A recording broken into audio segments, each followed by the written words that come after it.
ராஜாக்கள் யுத்தத்திற்கு புறப்படும் காலம் வந்தபோது யோவாப் இராணுவ பலத்தை கூட்டிக் கொண்டு போய் அம்மோன் புத்திரரின் தேசத்தை பாழ் கடித்து ரப்பாவுக்கு வந்து அதை முற்றுகை போட்டான். தாவீதோ எருசலேமில் இருந்து விட்டான். யோவாப் ரப்பாவை அடித்து சங்கரித்தான். தாவீது வந்து அவர்கள் ராஜாவுடைய தலையின் மேல் இருந்த கிரீடத்தை எடுத்துக்கொண்டான். அது 1 தாலந்து பொன்னிறையும் ரத்தினங்கள் பதித்ததுமாய் இருந்தது. அது தாவீதின் தலையில் வைக்கப்பட்டது. பட்டணத்தில் இருந்து ஏராளமான கொள்ளையையும் கொண்டு போனான். பின்பு அதில் இருந்த ஜனங்களை அவன் வெளியே கொண்டு போய் அவர்களை வாள்களுக்கும் இருப்பு பாறைகளுக்கும் கோடரிகளுக்கும் உட்படுத்தி இப்படி அம்மோன் புத்திரரின் பட்டணங்களுக்கெல்லாம் தாவீது செய்து எல்லா ஜனத்தோடும் கூட எருசலேமுக்கு திரும்பினான். அதற்கு பின்பு கேசேரிலே பெலிஸ்தரோடு யுத்தம் உண்டாயிற்று. அப்பொழுது ஊசாத்தியனாகிய சிபெக்காய் ராட்சத புத்திரரில் ஒருவனான சிப்பாயி என்பவனை கொண்டான். அதனால் அவர்கள் வசப்படுத்தப்பட்டார்கள். திரும்ப பெலிஸ்தரோடு யுத்தம் உண்டாகிற போது யாவீரின் குமாரனாகிய எல்கானான் காத்தூரான் ஆகிய கோலியாத்தின் சகோதரனான லாகேமியை கொண்டான். அவன் ஈட்டி தாங்கு நெய்கிறவர்களின் படைமரம் அவ்வளவு பெரிதாய் இருந்தது.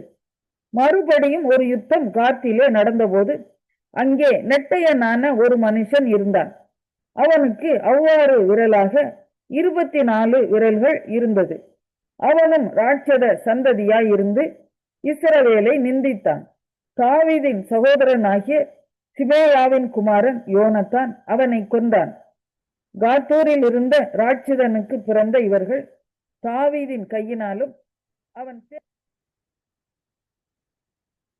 1 நாளாகமம் 21ஆம் அதிகாரம். சாத்தான் இஸ்ரவேலுக்கு விரோதமாய் எழும்பி இஸ்ரவேலை தொகையிடுகிறதற்கு தாவீதை ஏவிவிட்டது. அப்பொழுது தாவீது யோவாபையும் ஜனத்தின் சேர்வைக்காரரையும் நோக்கி, நீங்கள் போய் பெயர்சபா தொடங்கி தான் மட்டும் இருக்கிற இஸ்ரவேலை எண்ணி அவர்கள் லக்கத்தை நான் அறியும்படிக்கு என்னிடத்தில் கொண்டு வாருங்கள் என்றான். அப்பொழுது யோவாப், கர்த்தருடைய ஜனங்கள் இப்போது இருக்கிறதை பார்க்கிலும் 100 தனையாய் அவர் வர்த்திக்க பண்ணுவாராக. ஆனாலும் ராஜாவாகிய என் ஆண்டவனே, அவர்கள் எல்லாரும் என் ஆண்டவனின் சேவகர் அல்லவா? என் ஆண்டவன் இதை விசாரிப்பானேன்? இஸ்ரவேலின் மேல் குற்றமுண்டாக இது நடக்க வேண்டியது என்ன என்றான். யோவாப் அப்படி சொல்லியும் ராஜாவின் வார்த்தை மேலிட்டபடியினால் யோவாப் புறப்பட்டு இஸ்ரவேல் எங்கும் சுற்றி திரிந்து எருசலேமுக்கு வந்து ஜனத்தை லக்கம் பார்த்து தொகையை தாவீதினிடத்தில் கொடுத்தான். இஸ்ரவேலில் எல்லாம் பட்டயம் உருவத்தக்கவர்கள் 11 லட்சம் பேரும், யூதாவில் பட்டயம் உருவத்தக்கவர்கள் 4,70,000 பேரும் இருந்தார்கள். ஆனாலும் ராஜாவின் வார்த்தை யோவாபுக்கு அருவருப்பாய் இருந்தபடியினால் லேவி பென்யமின் கோத்திரங்களில் உள்ளவர்களை அவர்களுடைய லக்கத்திற்குட்பட எண்ணாதே போனான். இந்த காரியம் தேவனுடைய பார்வைக்கு ஆகாததானபடியினால் அவர் இஸ்ரவேலை வாதித்தார். தாவீது தேவனை நோக்கி, நான் இந்த காரியத்தை செய்ததினால் மிகவும் பாவம் செய்தேன். இப்போதும் உம்முடைய அடியேனின் அக்கிரமத்தை நீக்கிவிடும், வெகு புத்தியீனமாய் செய்தேன் என்றான். அப்பொழுது கர்த்தர் தாவீதின் ஞான திருஷ்டிக்காரனாகிய காத்துடனே பேசி, நீ தாவீதினிடத்தில் போய் 3 காரியங்களை உனக்கு முன்பாக வைக்கிறேன், அவைகளில் ஒரு காரியத்தை தெரிந்து கொள், அதை நான் உனக்கு செய்வேன் என்று கர்த்தர் உரைக்கிறார் என்று சொல் என்றார். அப்படியே காத்து தாவீதினிடத்தில் வந்து அவனை நோக்கி, 3 வருஷத்து பஞ்சமோ அல்லது உன் பகைஞரின் பட்டயம் உன்னை பின்தொடர நீ உன் சத்துருக்களுக்கு முன்பாக முறிந்தோடி போகச் செய்யும் 3 மாத சங்காரமோ அல்லது 3 நாள் கர்த்தருடைய தூதன் இஸ்ரவேலுடைய எல்லையெங்கும் சங்காரம் உண்டாகும்படி தேசத்தில் நிற்கும் கர்த்தருடைய பட்டயமாகிய கொள்ளை நோயோ, இவைகளில் ஒன்றை தெரிந்து கொள் என்று கர்த்தர் உரைக்கிறார். இப்போதும் என்னை அனுப்பினவருக்கு நான் என்ன மறு உத்தரவு கொண்டு போக வேண்டும் என்பதை யோசித்து பாரும் என்றான். அப்பொழுது தாவீது காத்தை நோக்கி, கொடிய இடுக்கணில் அகப்பட்டிருக்கிறேன், இப்போது நான் கர்த்தருடைய கையிலே விழுவேனாக. அவருடைய இரக்கங்கள் மகா பெரியது, மனுஷர் கையிலே விழாதிருப்பேனாக என்றான். ஆகையால் கர்த்தர் இஸ்ரவேலிலே கொள்ளை நோயை வரப்பண்ணினார். அதனால் இஸ்ரவேலில் 70,000 பேர் மடிந்தார்கள். எருசலேமையும் அழிக்க தேவன் ஒரு தூதனை அனுப்பினார். ஆனாலும் அவன் அழிக்கையில் கர்த்தர் பார்த்து அந்த தீங்குக்கு மனஸ்தாபப்பட்டு சங்கரிக்கிற தூதனை நோக்கி, போதும், இப்போது உன் கையை நிறுத்து என்றார். கர்த்தருடைய தூதன் எபூசியனாகிய ஒர்னானின் களத்தண்டையிலே நின்றான். தாவீது தன் கண்களை ஏறெடுத்து பூமிக்கும் வானத்திற்கும் நடுவே நிற்கிற கர்த்தருடைய தூதன் உருவின பட்டயத்தை தன் கையில் பிடித்து அதை எருசலேமின் மேல் நீட்டியிருக்க கண்டான். அப்பொழுது தாவீதும் மூப்பர்களும் ரட்டு போர்த்து கொண்டு முகங்குப்புற விழுந்தார்கள். தாவீது தேவனை நோக்கி, ஜனத்தை எண்ண சொன்னவன் நான் அல்லவோ? நான் தான் பாவம் செய்தேன், பொல்லாப்பு நடப்பித்தேன். இந்த ஆடுகள் என்ன செய்தது? என் தேவனாகிய கர்த்தாவே, வாதிக்கும்படி உம்முடைய கரம் உம்முடைய ஜனத்திற்கு விரோதமாயிராமல் எனக்கும் என் தகப்பன் வீட்டிற்கும் விரோதமாயிருப்பதாக என்றான். அப்பொழுது எபூசியனாகிய ஒர்னானின் களத்திலே கர்த்தருக்கு ஒரு பலிபீடத்தை உண்டாக்கும்படி தாவீது அங்கு போக வேண்டும் என்று தாவீதுக்கு சொல் என்று கர்த்தருடைய தூதன் காத்துக்கு கட்டளையிட்டான். அப்படியே தாவீது கர்த்தரின் நாமத்திலே காத் சொன்ன வார்த்தையின்படியே போனான். ஒர்னான் திரும்பி பார்த்தான். அவனும் அவனோடு இருக்கிற அவனுடைய 4 குமாரரும் அந்த தேவதூதனை கண்டு ஒளித்துக் கொண்டார்கள். ஒர்னானோ போரடித்துக் கொண்டிருந்தான். தாவீது ஒர்னானிடத்தில் வந்தபோது ஒர்னான் கவனித்து தாவீதை பார்த்து அவன் களத்திலிருந்து புறப்பட்டு வந்து தரை மட்டும் குனிந்து தாவீதை வணங்கினான். அப்பொழுது தாவீது ஒர்னானை நோக்கி, இந்த களத்தின் நிலத்திலே நான் கர்த்தருக்கு ஒரு பலிபீடத்தை கட்டும்படிக்கு அதை எனக்கு கொடு, வாதை ஜனத்தை விட்டு நிறுத்தப்பட எனக்கு அதை பெரும் விலைக்கு கொடு என்றான். ஒர்னான் தாவீதை நோக்கி, ராஜாவாகிய என் ஆண்டவன் அதை வாங்கி கொண்டு தம்முடைய பார்வைக்கு நலமானபடி செய்வாராக. இதோ சர்வாங்க தகனங்களுக்கு மாடுகளும் விறகுக்கு போரடிக்கிற உருளைகளும் போஜன பலிக்கு கோதுமையும் ஆகிய யாவையும் கொடுக்கிறேன் என்றான். அதற்கு தாவீது ராஜா ஒர்னானை நோக்கி, அப்படியல்ல, நான் உன்னுடையதை இலவசமாய் வாங்கி கர்த்தருக்கு சர்வாங்க தகனத்தை பலியிடாமல் அதை பெரும் விலைக்கு வாங்குவேன் என்று சொல்லி தாவீது அந்த நிலத்திற்கு 600 சேக்கல் நிறை பொன்னை ஒர்னானுக்கு கொடுத்து அங்கே கர்த்தருக்கு ஒரு பலிபீடத்தை கட்டி சர்வாங்க தகன பலிகளையும் சமாதான பலிகளையும் செலுத்தி கர்த்தரை நோக்கி விண்ணப்பம் பண்ணினான். அப்பொழுது அவர் வானத்திலிருந்து சர்வாங்க தகன பலிபீடத்தின் மேல் இறங்கின அக்கினியினால் அவனுக்கு மறு உத்தரவு கொடுத்ததுமல்லாமல் தேவதூதன் தன்னுடைய பட்டயத்தை உரையிலே திரும்ப போட வேண்டும் என்று கர்த்தர் அவனுக்கு சொன்னார். எபூசியனாகிய ஒர்னானின் களத்திலே கர்த்தர் தனக்கு உத்தரவு அருளினதை தாவீது அக்காலத்திலே கண்டு அங்கே தானே பலியிட்டான். மோசே வனாந்திரத்தில் உண்டாக்கின கர்த்தருடைய வாசஸ்தலமும் சர்வாங்க தகன பலிபீடமும் அக்காலத்திலே கிபியோனின் மேட்டில் இருந்தது. தாவீது கர்த்தருடைய தூதனின் பட்டயத்திற்கு பயந்திருந்தபடியால் அவன் தேவ சந்நிதியில் போய் எசேக்கியேல் 31 அதிகாரம். 11 வருஷம் 3 மாதம் 1 தேதியிலே கர்த்தருடைய வார்த்தை எனக்கு உண்டாகி, அவர், மனுபுத்திரனே, எகிப்தின் ராஜாவாகிய பார்வோனோடும் அவனுடைய திரளான ஜனத்தோடும் நீ சொல்ல வேண்டியது என்னவென்றால், நீ உன் மகத்துவத்திலே யாருக்கு ஒப்பாய் இருக்கிறாய்? இதோ அசீரியன் லீபனோனிலே அலங்கார கொப்புகளோடும் நிழலிடும் தலைகளோடும் வளர்ந்தோங்கிய கேதர் விருட்சமாய் இருந்தான். அதன் கிளைகளின் தலைகளுக்குள்ளே அதை நுனி கொழுந்து உயர்ந்திருந்தது. தண்ணீர்கள் அதை பெரிதும் அதை உயர்த்தியும் ஆக்கின. அதன் ஆறுகள் அதன் அடிமரத்தை சுற்றிலும் ஓடின. தன் நீர்கால்களை வெளியின் விருட்சங்களுக்கெல்லாம் பாய விட்டது. ஆகையால் வெளியின் சகல விருட்சங்களிலும் அது மிகவும் உயர்ந்தது. அது துளிர் விடுகையில் திரளான தண்ணீரினால் அதன் கிளைகள் பெருகி அதன் கொப்புகள் நீளமாயின. அதன் கொப்புகளில் ஆகாயத்தின் பறவைகள் எல்லாம் கூடு கட்டின. அதன் கொப்புகளின் கீழ் வெளியின் மிருகங்கள் எல்லாம் குட்டிகளை போட்டன. பெரிதான சகல ஜாதிகளும் அதன் நிழலிலே குடியிருந்தார்கள். அப்படியே அதன் வேர் திரளான தண்ணீர்கள் அருகே இருந்ததினால் அது தன் செழிப்பினாலும் தன் கொப்புகளின் நீளத்தினாலும் அலங்காரமாய் இருந்தது. தேவனுடைய வனத்தில் உள்ள கேதுருக்கள் அதை மறைக்க கூடாது இருந்தது. தேவதாரு விருட்சங்கள் அதன் கொப்புகளுக்கு சமானம் அல்ல. அர்னோன் மரங்கள் அதன் கிளைகளுக்கு நிகரல்ல. தேவனுடைய வனத்தில் உள்ள ஒரு விருட்சமும் அலங்காரத்திலே அதற்கு ஒப்பல்ல. அதன் கிளைகளின் திரளினால் அதை அலங்கரித்தேன். தேவனுடைய வனமாகிய ஏதேனின் விருட்சங்கள் எல்லாம் அதன் பேரில் பொறாமை கொண்டன. ஆகையால் கர்த்தராகிய ஆண்டவர் சொல்லுகிறது என்னவென்றால், அது தன் வளர்த்தியிலே மேட்டிமையாகி கொப்புகளின் தழைகளுக்குள்ளே தன் நுனி கிளையை ஓங்க விட்டபடியினாலும் அதன் இருதயம் தன் மேட்டிமையினால் உயர்ந்து போனபடியினாலும் நான் அதை ஜாதிகளில் மகா வல்லமையுள்ளவன் கையிலே ஒப்பு கொடுத்தேன். அவன் தனக்கு இஷ்டமானபடி அதற்கு செய்வான். அதனுடைய அக்கிரமத்தின் நிமித்தம் அதை தள்ளி போட்டேன். ஜாதிகளில் வல்லவராகிய அந்நிய தேசத்தார் அதை வெட்டி போட்டு விட்டு போனார்கள். அதன் கொப்புகள் மலைகளின் மேலும் சகல பள்ளத்தாக்குகளிலும் விழுந்தன. அதன் கிளைகள் தேசத்தினுடைய எல்லா ஆறுகளின் அருகே முறிந்தன. பூமியில் உள்ள ஜனங்கள் எல்லாரும் அதன் நிழலை விட்டு கலைந்து போனார்கள். விழுந்து கிடக்கிற அதன் மேல் ஆகாயத்து பறவைகள் எல்லாம் காபரித்தன. அதன் கொம்புகளின் மேல் வெளியின் மிருகங்கள் எல்லாம் தங்கின.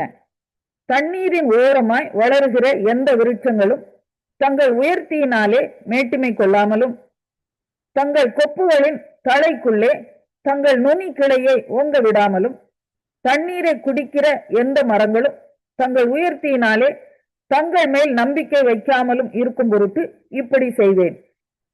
மனுபுத்திரரின் நடுவே அவர்கள் எல்லாரும் குழியில் இறங்குகிறவர்களோடு கூட மரணத்துக்கு ஒப்பு கொடுக்கப்பட்டு பூமியின் தாழ்விடங்களில் போனார்கள்.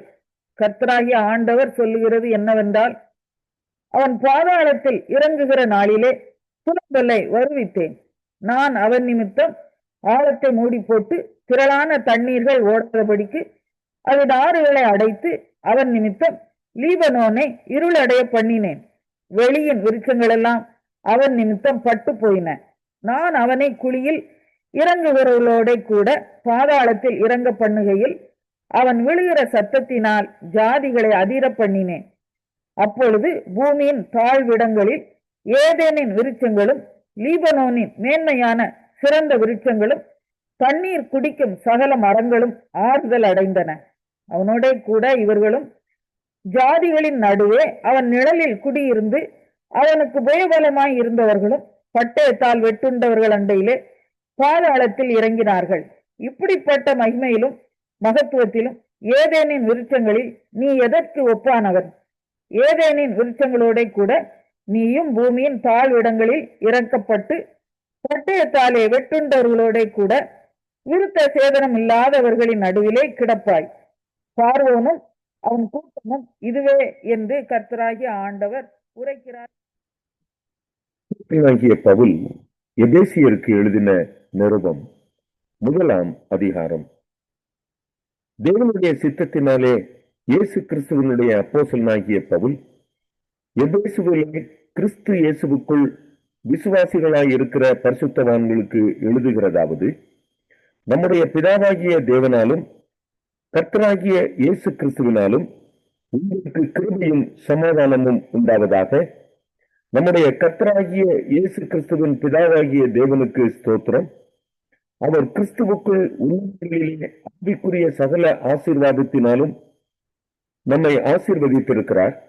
தமக்கு முன்பாக நாம் அன்பில் பரிசுத்தமுள்ளவர்களும் குற்றமில்லாதவர்களுமாய் இருப்பதற்கு அவர் உலக தோற்றத்திற்கு கிறிஸ்துவுக்குள் நம்மை தெரிவிக்கும்படியே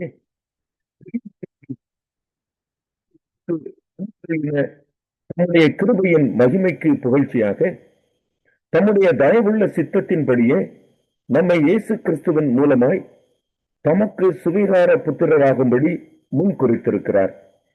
அவருடைய கிருபையின் ஐஸ்வர்யத்தின்படியே இவருடைய இரத்தத்தினாலே பாவ மன்னிப்பாகிய மீட்பு இவருக்குள் நமக்கு உண்டாயிருக்கிறது. அந்த கிருபையை அவர் சகல ஞானத்தோடும் புத்தியோடும் எங்களிடத்தில் பெருக பண்ணினார். காலங்கள் நிறைவேறும் போது விளங்கும் நியமத்தின்படி பரலோகத்தில் இருக்கிறவர்களும் பூமியில் இருக்கிறவர்களும் சகலமும் கிறிஸ்துவுக்குள்ளே கூட்டப்பட வேண்டும் என்று தமக்குள்ளே தீர்மானித்திருந்த தம்முடைய தயவுள்ள சித்தத்தின் ரகசியத்தை எங்களுக்கு அறிவித்தார். மேலும் கிறிஸ்துவின் மேல் முன்னே நம்பிக்கையாயிருந்த நாங்கள் அவருடைய மகிமைக்கு புகழ்ச்சியாய் இருக்கும்படிக்கு தமது சித்தத்தின் ஆலோசனைக்கு தக்கதாக எல்லாவற்றையும் நடப்பிக்கிற அவருடைய தீர்மானத்தின்படியே நாங்கள் முன் குறிக்கப்பட்டு கிறிஸ்துவுக்குள் அவருடைய சுதந்திரமாகும்படி தெரிந்து கொள்ளப்பட்டோம். நீங்களும் ரட்சிப்பின் சுவிசேஷமாகிய சத்திய வசனத்தை கேட்டு விசுவாசிகளான போது வாக்குத்தத்தம் பண்ணப்பட்ட பரிசுத்த ஆவியால் அவருக்கு முத்திரை போடப்பட்டீர்கள். அவருக்கு சொந்தமானவர்கள் அவருடைய மகிமைக்கு புகழ்ச்சியாக மீட்கப்படுவார்கள் என்பதற்கு ஆவியானவர் நம்முடைய சுதந்திரத்தின் அச்சாரமாயிருக்கிறார். ஆனபடியினாலே கர்த்தராகிய இயேசுவின் மேலுள்ள உங்கள் விசுவாசத்தையும் பரிசுத்தவான்கள் எல்லார் மேலும் உள்ள உங்கள் அன்பையும் குறித்து நான் கேள்விப்பட்டு இடைவிடாமல் உங்களுக்காக ஸ்தோத்திரம் பண்ணி என் ஜெபங்களில் உங்களை நினைத்து நம்முடைய கர்த்தராகிய இயேசு கிறிஸ்துவின் தேவனும் மகிமையின் பிதாவுமானவர் தம்மை நீங்கள் அறிந்து கொள்வதற்கான ஞானத்தையும் தெளிவையும் அளிக்கிற ஆவியை உங்களுக்கு தந்து கொள்ள வேண்டும் என்றும் தாம் நம்மை அளித்ததினாலே நமக்கு இருக்கிற நம்பிக்கை இல்லவென்றும் பரிசுத்தவான்களிடத்தில் தமக்கு உண்டாயிருக்கிற சுதந்திரத்தினுடைய மகிமையின் ஐஸ்வர்யம் இன்னதென்றும் தாம் கிறிஸ்துவை மரித்தோரிலிருந்து எழுப்பி அவரிடத்தில் நடப்பித்த தமது பலத்த சத்துவத்தின் வல்லமைப்படியே விசுவாசிக்கிறவர்களாகிய நம்மிடத்தில் காண்பிக்கும் தம்முடைய வல்லமையின் மகாமேலான மகத்துவம் இன்னதென்றும் நீங்கள் அறியும்படிக்கு அவர் உங்களுக்கு பிரகாசமுள்ள மனக்கண்களை கொடுக்க வேண்டும் என்றும் வேண்டிக் கொள்கிறேன். எல்லா துரைத்தனத்துக்கும் அதிகாரத்துக்கும் வல்லமைக்கும் கர்த்தத்துவத்துக்கும் இம்மையில் மாத்திரமல்ல மறுமையிலும் பெயர் பெற்றிருக்கும் எல்லா நாமத்துக்கும் மேலாய் அவர் உயர்ந்திருக்கத்தக்கதாக அவருடைய வலது பாசத்தில் உட்காரும்படி செய்து எல்லாவற்றையும் அவருடைய பாதங்களுக்கு கீழ்ப்படுத்தி எல்லாவற்றையும் எல்லாவற்றாலும் நிரப்புகிறவருடைய நிறைவாகிய சரீரமான சபைக்கு அவரை எல்லாவற்றிற்கும் மேலான. எபேசியர் 2ஆம் அதிகாரம். அக்கிரமங்களினாலும் பாவங்களினாலும் மரித்தவர்களாய் இருந்த உங்களை உயிர்ப்பித்தார். அவைகளில் நீங்கள் முற்காலத்திலே இவ்வுலக வழக்கத்திற்கேற்றபடியாகவும் கீழ்ப்படியாமையின் பிள்ளைகளிடத்தில் இப்பொழுது கிரியை செய்கிற அதிகார பிரபுவாகிய ஆவிக்கேற்றபடியாகவும் நடந்து கொண்டீர்கள். அவர்களுக்குள்ளே நாம் எல்லாரும் முற்காலத்திலே நமது மாம்ச இச்சையின்படியே நடந்து நமது மாம்சமும் மனசும் விரும்பினவைகளை செய்து சுவாபத்தினாலே மற்றவர்களைப் போல கோபாக்கினையின் பிள்ளைகளாயிருந்தோம். தேவன் இரக்கத்தை ஐஸ்வர்யமுள்ளவராய் நம்மில் அன்பு கூர்ந்த தம்முடைய மிகுந்த அன்பினாலே அக்கிரமங்களில் மரித்தவர்களாயிருந்த நம்மை கிறிஸ்துவனுடனே கூட உயிர்ப்பித்தார். கிருபையினாலே ரட்சிக்கப்பட்டீர்கள். கிறிஸ்து இயேசுவுக்குள் அவர் நம்மிடத்தில் வைத்த தயவினாலே தம்முடைய கிருபையின் மகா மேன்மையான ஐஸ்வர்யத்தை வருங்காலங்களில் விளங்கச் செய்வதற்காக கிறிஸ்து இயேசுவுக்குள் நம்மை அவரோட கூட எழுப்பி உன்னதங்களிலே அவரோடு கூட உட்காரமும் செய்தார். கிருபையினாலே விசுவாசத்தை கொண்டு ரட்சிக்கப்பட்டீர்கள். இது உங்களால் உண்டானது அல்ல, இது தேவனுடைய ஈவு. படிக்கு இது கிரியைகளினால் உண்டானதல்ல. ஏனெனில் நற்கிரியைகளை செய்கிறதற்கு நாம் கிறிஸ்து இயேசுவுக்குள் சிருஷ்டிக்கப்பட்டு தேவனுடைய செய்கையாய் இருக்கிறோம். அவைகளில் நாம் நடக்கும்படி அவர் முன்னதாக அவைகளை ஆயத்தம் பண்ணி இருக்கிறார். ஆனபடியினால் முன்னர் மாம்சத்தின்படி புறஜாதியாராய் இருந்து மாம்சத்தில் கையினாலே செய்யப்படுகிற விருத்த சேதனம் உடையவர்களால் விருத்த சேதனம் இல்லாதவர்கள் எண்ணப்பட்ட நீங்கள் அக்காலத்திலே கிறிஸ்துவை சேராதவர்களும் இஸ்ரவேலுடைய காணியாட்சிக்கு புறம்பானவர்களும் வாக்குத்தத்தத்தின் உடன்படிக்கைகளுக்கு அந்நியரும் நம்பிக்கை இல்லாதவர்களும் இவ்வுலகத்தில் தேவன் அற்றவர்களுமாய் இருந்தீர்கள் என்று நினைத்துக் கொள்ளுங்கள். முன்னே தூரமாய் இருந்த நீங்கள் இப்பொழுது கிறிஸ்து இயேசுவுக்குள் கிறிஸ்துவின் இரத்தத்தினாலே சமீபமானீர்கள். எப்படியெனில் அவரே நம்முடைய சமாதான காரணங்களாகி இரு திறத்தாரையும் ஒன்றாக்கி பகையாக நின்ற பிரிவினையாகிய நடுசுவரை தகர்த்து சட்ட திட்டங்களாகிய நியாய பிரமாணத்தை தம்முடைய மாம்சத்தினாலே ஒழித்து இரு திறத்தாரையும் தமக்குள்ளாக ஒரே புதிய மனுஷனாக சிருஷ்டித்து இப்படி சமாதானம் பண்ணி பகையை சிலுவையினால் கொன்று அதனாலே இரு திறத்தாரையும் ஒரே சரீரமாக தேவனுக்கு ஒப்புரவாக்கினார். அல்லாமலும் அவர் வந்து தூரமாயிருந்த உங்களுக்கும் சமீபமாயிருந்த அவர்களுக்கும் சமாதானத்தை சுவிசேஷமாக அறிவித்தார். அந்தபடியே நாம் இரு திறத்தாரும் ஒரே ஆவியினாலே பிதாவினிடத்தில் சேரும் சிலாக்கியத்தை அவர் மூலமாய் பெற்றிருக்கிறோம். ஆகையால் நீங்கள் இனி அந்நியரும் பரதேசிகளுமாயிராமல் பரிசுத்தவான்களோட ஒரே நகரத்தாரும் தேவனுடைய வீட்டாருமாயிருந்து அப்போஸ்தலர் தீர்க்கதரிசிகள் என்பவர்களுடைய அஸ்திபாரத்தின் மேல் கட்டப்பட்டவர்களுமாய் இருக்கிறீர்கள். அதற்கு இயேசு கிறிஸ்து தாமே மூலக்கல்லாயிருக்கிறார். அவர் மேல் மாளிகை முழுவதும் இசைவாய் இணைக்கப்பட்டு கர்த்தருக்குள் பரிசுத்த ஆலயமாக எழும்புகிறது. அவர் மேல் நீங்களும் ஆவியினாலே தேவனுடைய வாசஸ்தலமாக